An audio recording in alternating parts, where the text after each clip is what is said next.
السلام علیکم ورحمۃ اللہ وبرکاتہ۔ آج پھر اماں آئی تھی میرے لیے لال دوپٹہ اور لال چوڑیاں لے کر۔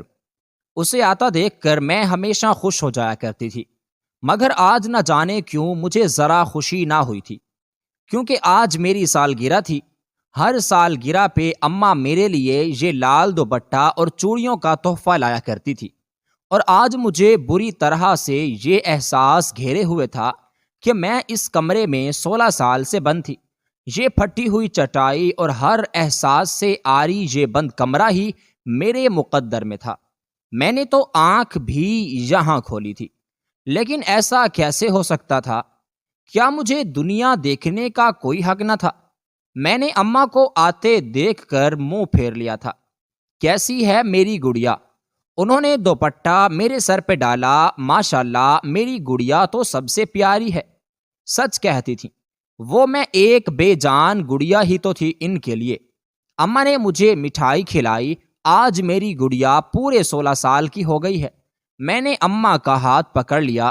اماں اب تو مجھے باہر جانے دو، کب تک میں اس کمرے میں بند رہوں گی؟ اماں نے جلدی سے اپنا ہاتھ چھڑایا۔ پگلی، بس 1-2 سال بعد تو نکلے گی یہاں سے، پھر ہم ماں بیٹی ساری دنیا گھوما کریں گی۔ وہ ہنس کے مجھے ہمیشہ والی کہانی سنانے لگی۔ اماں ہر وقت نقاب میں رہا کرتی تھیں، اور میں نے آج تک ان کا چہرہ نہ دیکھا تھا، بلکہ چہرہ تو کیا، میں نے تو ان کے ہاتھ تک نہ دیکھے تھے۔ وہ ہمیشہ ایک برقع پہنے رکھتی تھیں، اور ہاتھوں پہ کالے دستانے پہنے رہتی، اور پیروں میں بھی۔ آنکھوں میں نظر کا چشمہ ہوتا تھا۔ مجھے اپنی ماں سے محبت تھی، کیونکہ میرا وہ ایک ہی سہارا تھی اس دنیا میں۔ اس کے سوا آج تک نہ میں کسی سے ملی تھی، نہ میں نے بات کی تھی۔ اماں ہی میری ماں باپ استانی سب کچھ تھی۔ مجھے انہوں نے پڑھایا تھا۔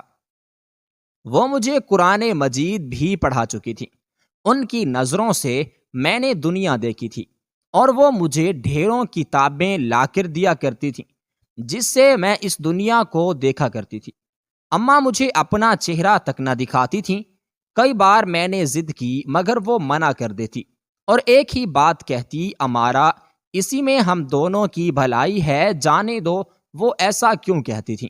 ویسے تو وہ ہر چیز بنا کر لاتی اور مجھے کھلاتی تھی، لیکن جب بھی میں اماں سے باہر نکلنے کی ضد کرتی تھی تو مجھے ایک ہی دلاسا دیتی، بیٹا جیسے ہی تو 18 سال کی ہوگی میں تجھے باہر لے جاؤں گی۔ اور اب صرف 2 سال بچے تھے۔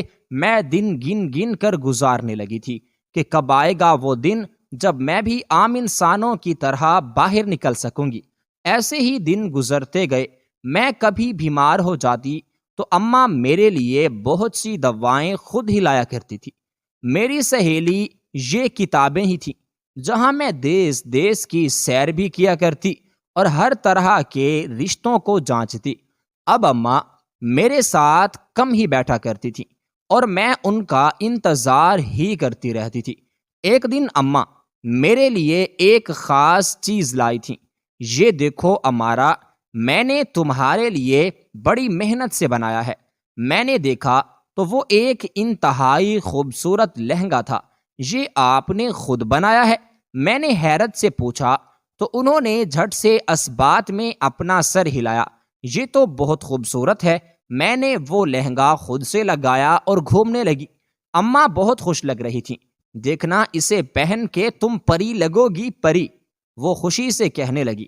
میں بھی خوش تھی۔ اتنا خوبصورت لباس آج سے پہلے میں نے کبھی نہ دیکھا تھا۔ اچھا، میں اسے رکھ کے آتی ہوں، پھر تیرے لیے کھانا لاتی ہوں۔ اماں خوشی خوشی باہر جانے لگی۔ میں نے انہیں آج سے زیادہ خوش کبھی نہ دیکھا تھا۔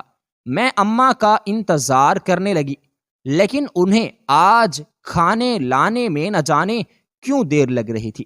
میں نے اچانک اپنی نظریں گھما کے دیکھا تو میں دنگ رہ گئی، کیونکہ اتنے سالوں میں آج پہلی بار اماں نے دروازہ کھلا چھوڑ دیا تھا۔ میں جلدی سے اٹھی اور دبے پاؤں باہر نکلی۔ خوشی میرے انگ انگ سے پھوٹ پڑی تھی۔ میں یہ سوچے بنا باہر جانے لگی کہ اماں نے دیکھا تو نہ جانے کیا سزا دیں گی، مگر مجھے ہوش کہاں تھا۔ کمرے سے باہر بھی ایک دنیا تھی جسے دیکھنے کو میں کب سے ترس رہی تھی۔ میں چلتے چلتے برآمدے تک آ گئی تھی۔ اماں کا برقع کونٹھی پر لٹکا ہوا تھا، وہ جو کمرے میں پہن کے داخل ہوا کرتی تھی، یعنی کہ میں آج اماں کو دیکھوں گی، یہ احساس مجھے سرشار کے دے رہا تھا۔ میری نظر جیسے ہی برآمدے میں کھڑی اماں پہ پڑی تو میری روح تک لرز گئی، کیونکہ اماں، میں وہ منظر دیکھ کے چکرا گئی تھی اور اسی وقت زمین بوس ہو گئی۔ جب ہوش آیا تو میں واپس اسی کمرے میں تھی اور اماں میرے پاس اسی برقعے میں نقاب لگائے بیٹھی تھی۔ مجھے تیز بخار آ گیا تھا۔ اماں مجھے دوائیں دیتی جاتی اور ان کی آنکھوں سے آنسو بہتے جاتے۔ مجھے ذرا بھی ہمت نہ ہو پا رہی تھی کہ میں اٹھ کر بیٹھ جاتی۔ 2 دن تک میری یہی حالت رہی اور اس کے بعد میں کچھ کہنے کے قابل ہوئی تھی۔ اماں، تو نے یہ راز مجھ سے کیوں چھپایا؟ میں روتے ہوئے پوچھنے لگی۔ نہ رو میری بچی، یہ سب تجھے میں نے اس لیے نہ بتایا کہ تجھے تکلیف ہوگی۔ اماں، آج مجھے یہ سب بتا، ورنہ تیری یہ بیٹی اس دنیا سے چلی جائے گی۔ میں آج کچھ سننا نہیں چاہتی تھی۔ رونے سے میری طبیعت اور خراب ہو رہی تھی۔ ٹھیک ہے، تو رو نہیں، میں سب کچھ بتاتی ہوں تجھے۔ اماں بہت پریشان تھی اور وہ دل گرفتگی سے مجھے اپنا قصہ سنانے لگی تھی۔ بیٹی، آج سے 20 سال پہلے کی بات ہے، جب میری شادی رحیل سے ہوئی تھی۔ وہ دن بہت ہے جب میری خوشیاں لایا تھا۔ میرے لیے رحیل اور میں بہت خوش تھے۔ ہمارا ایک پیارا سا گھر تھا جہاں ہم دونوں رہتے تھے۔ پھر 1 سال بعد میری گود میں شایان آ گیا۔ اسے پا کر میں بہت خوش تھی۔ وہ ہم دونوں کی آنکھوں کا تارا تھا۔ انہی دنوں میری ملاقات اپنی پرانی سہیلی سیما سے ہوئی۔ اسے دیکھ کر میں حیران رہ گئی۔ وہ بہت بدل چکی تھی۔ کہاں وہ بھولی بھالی سیما اور کہاں یہ ماڈرن سیما جو بڑی سی گاڑی میں گھومتی تھی۔ ہم دونوں ایک دوسرے سے مل کر بہت خوش تھے۔ سیما مجھے اپنے گھر لے گئی۔ اس کا گھر محل سے بھی عالی شان تھا۔ اس نے بتایا کہ وہ اپنے شوہر امجد کو پسند آ گئی تھی اور امجد 1 کروڑ پتی آدمی تھا۔ اس طرح سیما کی کایا پلٹ گئی۔ ہم دونوں کافی دیر تک باتیں کرتی رہی۔ پھر میں نے اس سے اجازت چاہی۔ اچھا سیما، اب مجھے جانا ہوگا، میرا بیٹا رو رہا ہوگا۔ اسے پڑوس والی خالہ کے پاس چھوڑ کر نکلی تھی سبزی لینے، اور تجھ سے ملاقات ہو گئی۔ میں اٹھنے لگی اور سیما کے چہرے پر ایک عجیب سا سایہ لہرایا۔ میں نے اسے اداس دیکھا تو پوچھ بیٹھی، کچھ نہیں، بس ایسے ہی، اچھا چلو میں تمہیں تمہارے گھر تک چھوڑ دیتی ہوں، اسی بہانے تیرا گھر بھی دیکھ لوں گی۔ وہ میرے ساتھ اٹھی اور اپنی کار میں مجھے گھر تک چھوڑنے آئی۔ گھر آ کر اس نے شایان کو گود میں لے کر خوب پیار کیا۔ کتنا پیارا ہے یہ، وہ تو جیسے شایان کی دیوانی ہو گئی تھی۔ پھر اس کے بعد وہ ہر دوسرے دن میرے گھر آیا کرتی اور میرے بیٹے کے لیے ڈھیروں تحائف لایا کرتی۔ میں اسے بہت منع کرتی، مگر وہ کہتی، تیرے لیے نہیں لائی، اپنے بھانجے کے لیے لائی ہوں، اور میں چپ ہو جایا کرتی۔ سیما کی شادی کو 9 سال ہو گئے تھے۔ اس کی شادی بہت جلدی ہو گئی تھی۔ جب وہ 18 سال کی تھی، اتنے امیر گھر سے رشتہ آیا تو ماں باپ نے دیر نہ کی اور اس کی شادی کر دی تھی۔ لیکن بدقسمتی سے وہ ماں نہیں بن سکی تھی۔ نہ جانے کہاں کہاں سے اس نے علاج کروایا تھا، مگر سب بے سود۔ اس نے بتایا تھا کہ خامی اسے میں تھی، اس کے شوہر امجد میں نہ تھی، مگر امجد پھر بھی اسے کبھی کچھ نہ کہتا تھا۔ اس کی ممتا ہر بچے کو دیکھ کر بلکنے لگی تھی۔ اب اسے شایان ملا تھا تو وہ اپنی ممتا کو سکون دیتی تھی شایان کو گود میں لے کر۔ میں اور سیما ہر وقت شایان سے لڑتے رہتے تھے۔ اس کے ہوتے ہوئے وہ اس کے پاس جایا کرتا تھا، مجھے بھول جاتا۔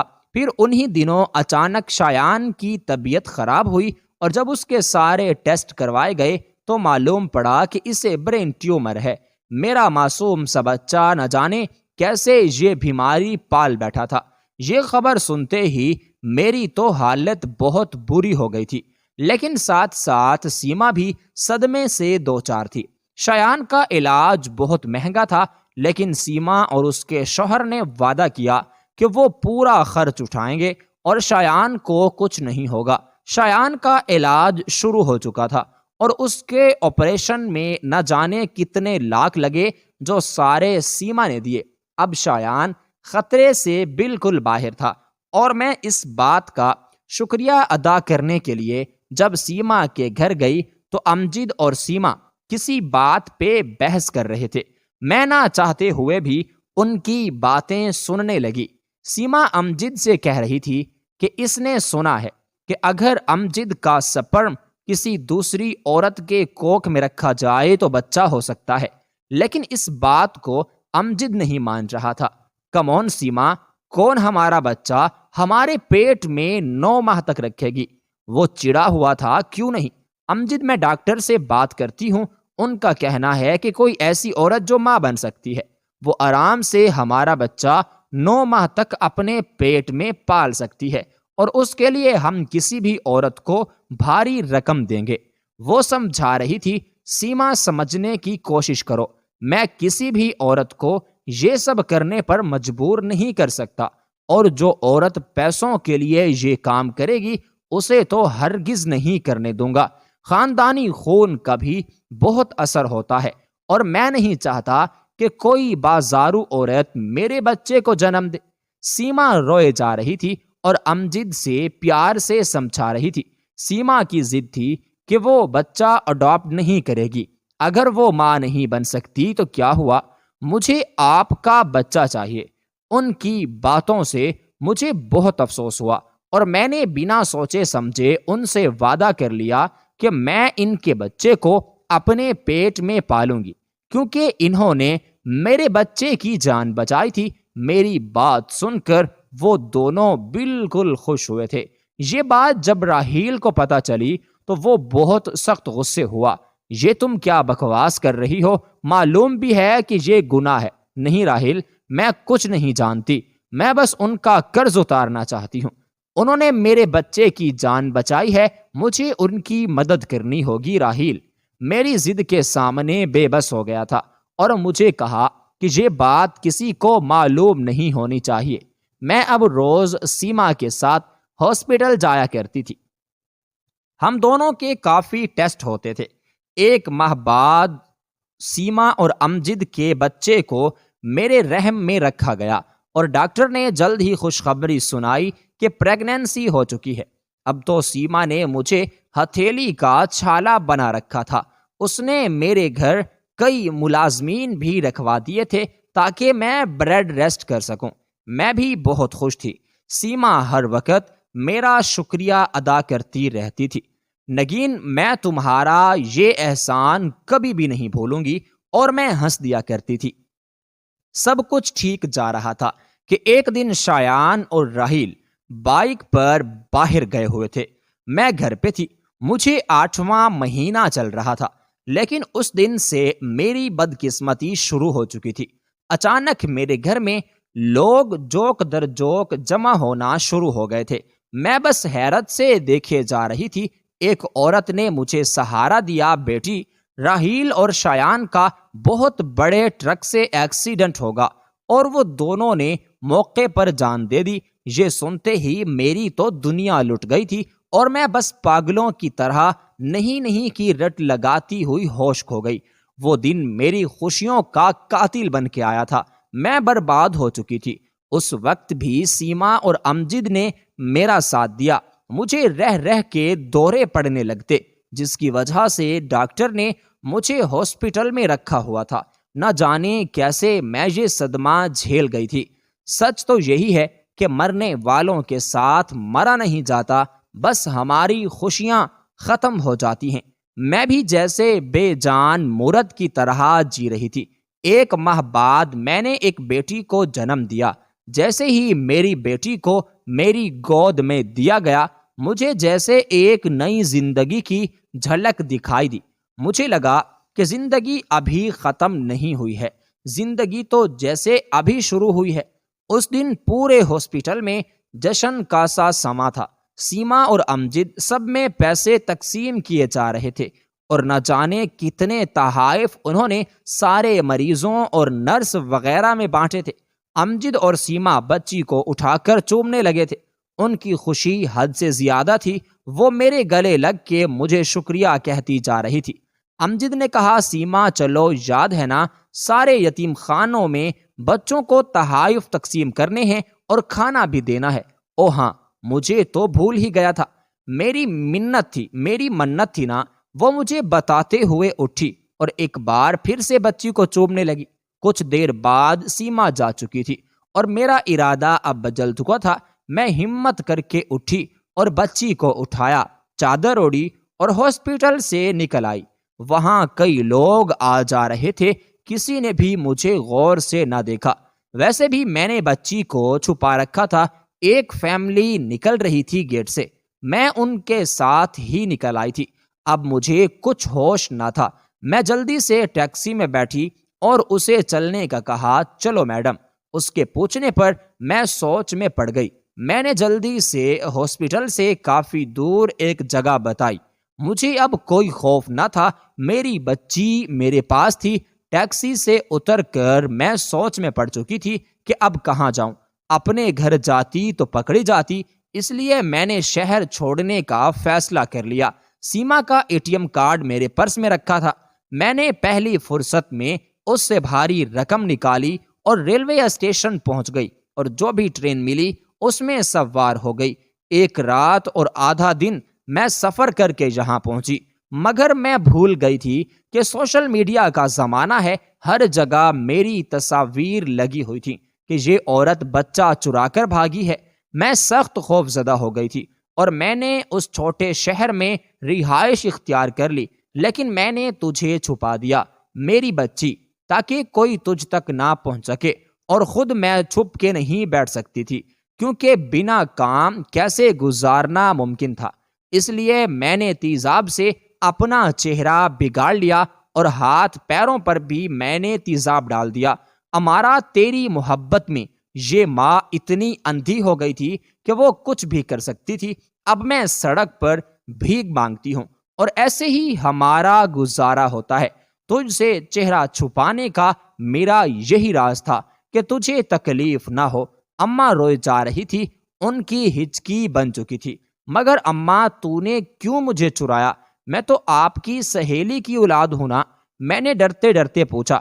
لیکن تجھے جنم تو میں نے دیا ہے نا، 9 ماہ اپنے پیٹ میں نے رکھا ہے، تجھے اپنے خون سے سینچا ہے، تو کیسے صرف ان کی بیٹی ہوگی؟ میں نے اماں کو گلے لگا لیا۔ اماں، میں آپ کی بیٹی ہوں اور میں کہیں نہیں جاؤں گی آپ کو چھوڑ کر۔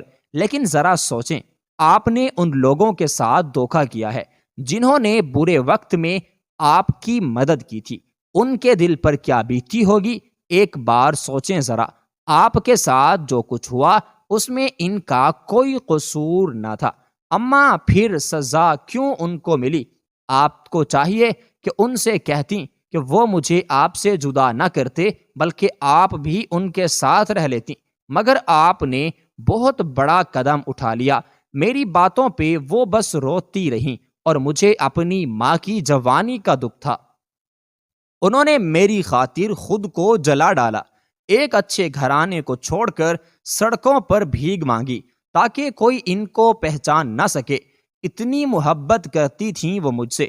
اب میں اماں کے ساتھ باہر نکل آتی تھی۔ اماں مجھے دیکھ کر نقاب کر لیتی تھیں۔ میں گھر سے باہر اب تک نہ نکلی تھی، مگر نہ جانے کیوں اماں آج کل بہت اداس رہنے لگی تھیں۔ میں ان کا دل بہلاتی تھی، مگر ان کی اداس آنکھیں ہمیشہ بھری بھری رہتی تھیں۔